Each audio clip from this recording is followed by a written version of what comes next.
જય શ્રી કૃષ્ણ મિત્રો, સ્વાગત છે તમારું જયશ્રીસ કિચનમાં। તો આજે આપણે બનાવીશું પાલક મસાલા ખીચડી। તો તેના માટે અહીંયા અમે ચોખા અને મગની દાળ બંને મિક્સ કરીને લીધું છે। તે ચોખા એકદમ ખીચડી આવે આપણે તે જ લેવાના છે, તો ખીચડી આપણી એકદમ સરસ સ્વાદિષ્ટ બનશે। તો અહીંયા મેં 1 વાટકા જેટલા ખીચડિયા ચોખા અને મગની દાળ મિક્સ કરીને લઈ લીધા છે। પછી આપણે તેમાં પાલક એડ કરવાનું છે। પાલક પણ કટિંગ કરીને લઈ લીધું છે 1 વાટકા જેટલું। તો અહીંયા આપણે મકાઈના દાણા એડ કરવાના છે।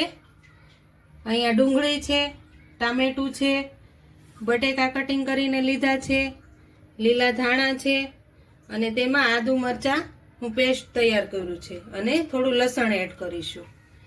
તો આપણે બધા જ મસાલા એડ કરી અને આપણે ખીચડી બનાવવાનું શરૂ કરીએ।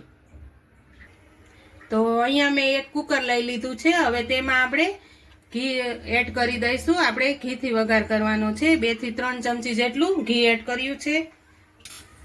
તો આપણું અહીંયા ઘી એકદમ સરસ રીતે ગરમ થઈ ગયું છે। આપણે તેમાં રાઈ જીરું એડ કરીશું। રાઈ જીરું એકદમ સરસ તતડી જાય પછી તેમાં લસણની કળી એડ કરવાની છે। તો અહીંયા આપણા રાઈ જીરું એકદમ સરસ રીતે ફૂટી ગયા છે। હવે તેમાં આપણે લસણની કળી એડ કરીશું, સૂકું લાલ મરચું અને તમાલપત્ર એડ કરીશું। હવે તેમાં આપણે હિંગ એડ કરી દઈશું। તો એકદમ સરસ રીતે વઘાર થઈ ગયો છે। હવે તેમાં પહેલા આપણે પાલક એડ કરી દેવાનું છે।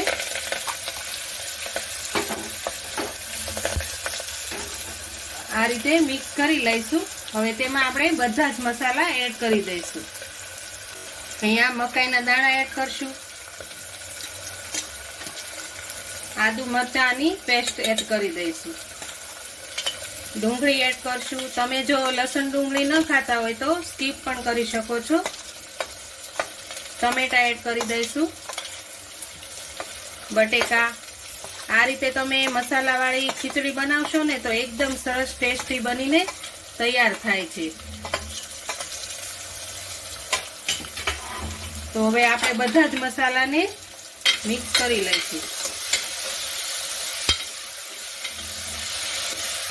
તો અહીંયા આપણે બધું જ મિક્સ કરી લીધું છે। હવે આપણે તેમાં મસાલા એડ કરી દઈશું।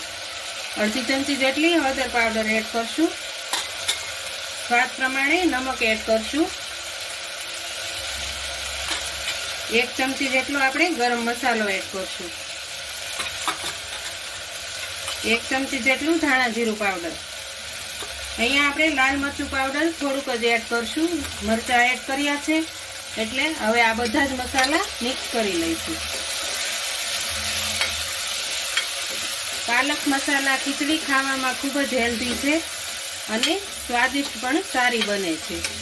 તમે પણ ઘરે જરૂરથી ટ્રાય કરજો। તો હવે આપણે થોડી વાર તેને તેલમાં ચડવા દઈશું। તો અહીંયા આપણા મસાલા એકદમ સરસ રીતે તેલમાં ચડી ગયા છે। હવે તેમાં આપણે પાણી એડ કરી દઈશું। અહીંયા હું 4 ગ્લાસ જેટલું પાણી એડ કરું છું। અહીંયા મેં માપીને જ 4 ગ્લાસ લઈ લીધું છે।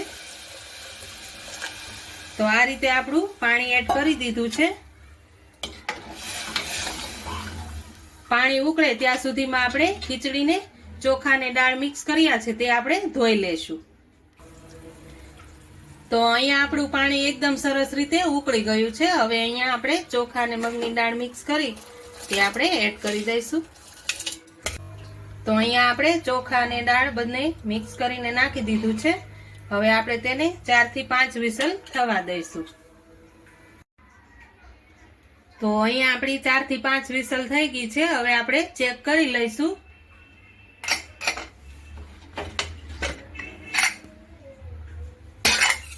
તો આપણી ખીચડી એકદમ સરસ રીતે બનીને તૈયાર થઈ ગઈ છે।